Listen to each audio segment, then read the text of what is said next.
You are listening to The Vocal Technologist. Spoken tech for your ears. Welcome. Today we're going to tear through a stack of sources, really look at how businesses are adapting to AI, these big marketing shifts, and some honestly wild cultural trends popping up. Yeah, and our goal here is pretty simple. Cut through the noise for you, pull out the key stuff, and help you quickly get the so what behind all these really critical changes. Okay, let's dig in. First up, getting found online, specifically by AI. It's like, Right. well, it's not just about pumping out loads of content anymore. It feels different. It's fundamentally different. What's really key now, I think, is identifying the specific sources AI models, like ChatGPT, Perplexity, are actually using. Right. This isn't just standard SEO. It's almost like becoming a foundational source they rely on, creating content that's so clear, so well structured, that the AI models kind of prioritize it when they're learning. So not just optimizing for Google search, but for the AI's data diet, basically. You mentioned schema.org markup. Now, for listeners maybe not deep in SEO daily, what is that exactly, and why is it suddenly so important for these AI tools? Right, good question. Think of schema.org as like a universal language for labeling data on your website. All right. You're adding special tags to your content that tell search engines, and crucially, AI models. Things like, okay, this bit here is a product review, or this part answers this specific question.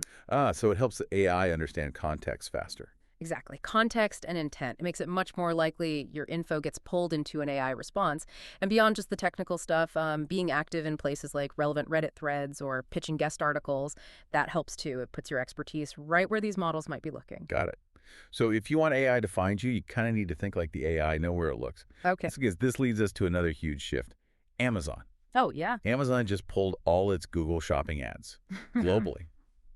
In July, its impression share went from, 60% down to 0 in like 48 hours? Yeah. Why? I mean, is that just an Amazon-sized power move, or does it signal something bigger for everyone else? Well, it's probably a bit of both, isn't it? It looks like a calculated move. Maybe cut costs, definitely test how much paid search actually helps them, and maybe assert more control over their traffic, especially with, new AI shopping tools coming online. It's a pretty big statement. It really is. Yeah. And while Amazon's doing that, pulling back on those ads, we're seeing other brands dive headfirst into something else entirely. Yeah. They're commissioning like full shows led by creators. Right. And apparently outperforming traditional ads by like 3 to 5 times. Wow. Exactly. It shows this pivot towards more authentic connection. And we're also seeing growth loops getting more buzz. Okay, you mentioned growth loops. Can you quickly unpack that for people maybe more used to thinking in terms of traditional sales funnels? Sure. So a traditional funnel is linear, right? You pour ad money in the top, hope customers come out the bottom. Yeah. A growth loop is more like a closed system. The output of one cycle fuels the next one. So maybe a happy customer refers a friend. That friend signs up, becomes happy, refers their friends. It creates this self-sustaining cycle. Using your existing users to drive new growth organically. Precisely. It's about leveraging that base instead of just constantly paying for new eyeballs. So it really feels like brands are fundamentally rethinking how they reach us. They're valuing maybe genuine engagement over just clicks. Okay, so from how AI finds us to how brands reach us, it's not just for data analysis anymore, is it? AI image generators are becoming more like creative partners. Absolutely. Imagine using them like a super fast sketchbook. Brainstorming ideas visually, getting AI to help refine your prompts even. Huh. It encourages this really iterative back and forth creative process. Teams can experiment way faster, pivot quicker. You can even build like reusable workflows for certain tasks, use style codes to keep visuals consistent. So when brands use AI, not just for analytics, but as a real creative partner, prototyping ideas fast, keeping styles aligned, what does that speed mean for, consumer culture? How do they use that agility to win us over? Well, that's where it gets really interesting and maybe a bit wild.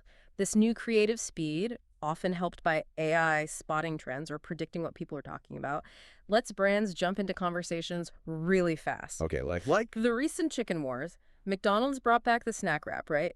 Cult favorite. Popeyes couldn't just sit there. They fired back with new wraps, and get this, an AI-generated diss track. no way, an AI diss track Yeah. about chicken. Yep. And then Taco Bell jumped in, KFC got involved. The whole thing just exploded. It just shows how cultural relevance, tapping into nostalgia or just being clever and fast, maybe powered by AI insights that can build loyalty, sometimes better than just ads. It's incredible. Even in fast food, you've got tech and smart strategy battling for our attention, our loyalty, our cultural mind share, I guess. Yeah. Wow, okay. Yeah. What a ride today. Yeah. From making sure AI sees you as a source, to Amazon ditching Google ads, the rise of creator shows, growth loops, and AI chicken wars. It's fascinating, isn't it, how all these things that seem separate the tech, the big business moves, our own habits as consumers, they're all just weaving together now. Yeah. It's really reshaping how you experience brands in the world. Definitely. So thinking about all this, as tech keeps changing how we get information, how brands fight for our attention, how will you, listening now, choose to engage with it all? And, maybe more fun, what weird, surprising new trend do you think is lurking just around the corner? Good question to ponder. Something to think about. Thanks for joining us for this exploration today. Spoken Tech for your ears.